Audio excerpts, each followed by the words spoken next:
Before dawn on July 1st, 1916, the land along the Somme lay unnaturally quiet.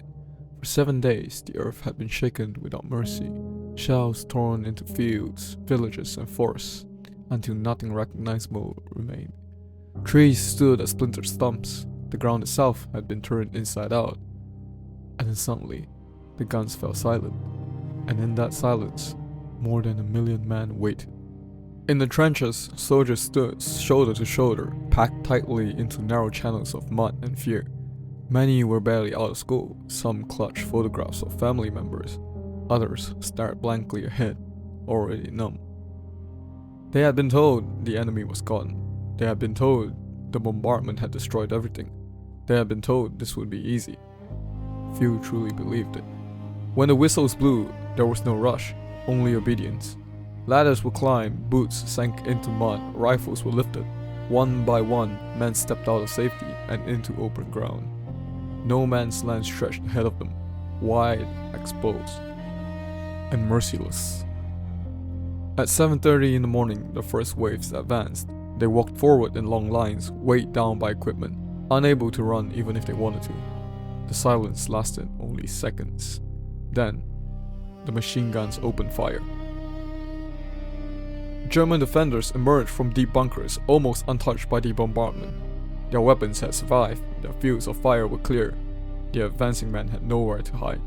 Bullets ripped through the ranks, entire sections collapsed at once. Some soldiers were killed instantly. Others fell screaming, bleeding into the mud, unable to move. In many places, the attack ended in minutes.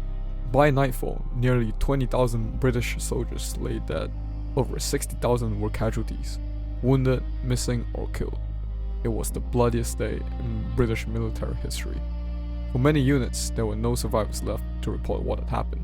The offensive did not stop. Day after day, attacks were ordered against the same shattered ground.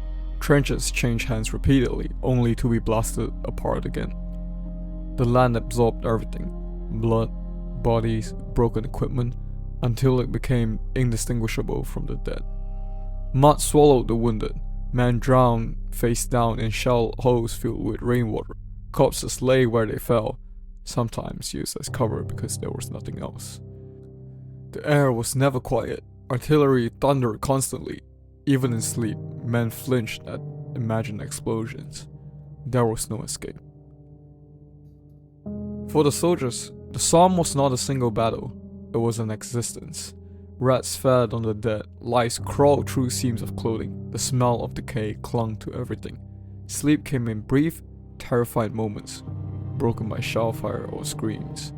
Many men simply broke, they shook uncontrollably, they stared without seeing, some lost the ability to speak, others wept openly, unable to continue. This was called shell shock, and it was everywhere. Yet, the fighting continued. Medics crawled through open fire to reach the wounded. Stretcher bearers carried broken bodies for hours, knowing a single shell could erase them all. Officers led attacks they knew would fail because orders had been given. Courage existed, but so did despair. The Somme introduced new forms of terror. Poison gas drifted silently across the battlefield, burning lungs and blinding eyes. Men tore at their throats as they suffocated. Some survived, only to live the rest of their lives coughing blood. In September, tanks appeared, iron monsters crawling through the smoke. Many broke down, some caught fire, crews burned their life inside. Even innovation came at a human cost.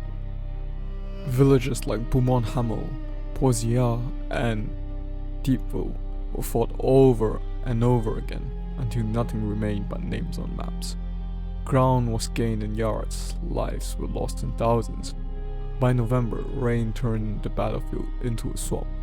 Men advanced through knee-deep mud, dragging weapons that barely worked.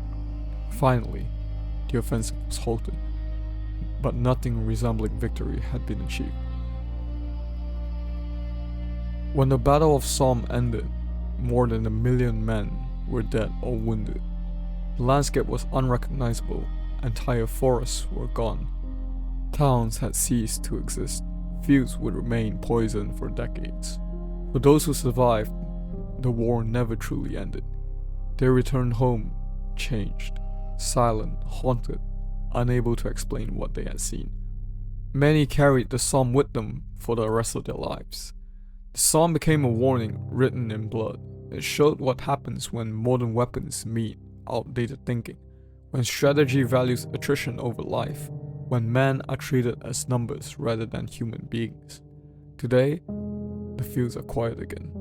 White headstones stretch across the land, row after row after row, each marking a life that ended far too soon. The Battle of Somme was not heroic. It was not glorious. It was not necessary in the way it was fought.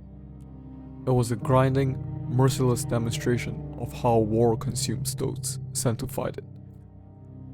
And more than a century later, the silence that returned to the Somme still carries the weight of those who never left.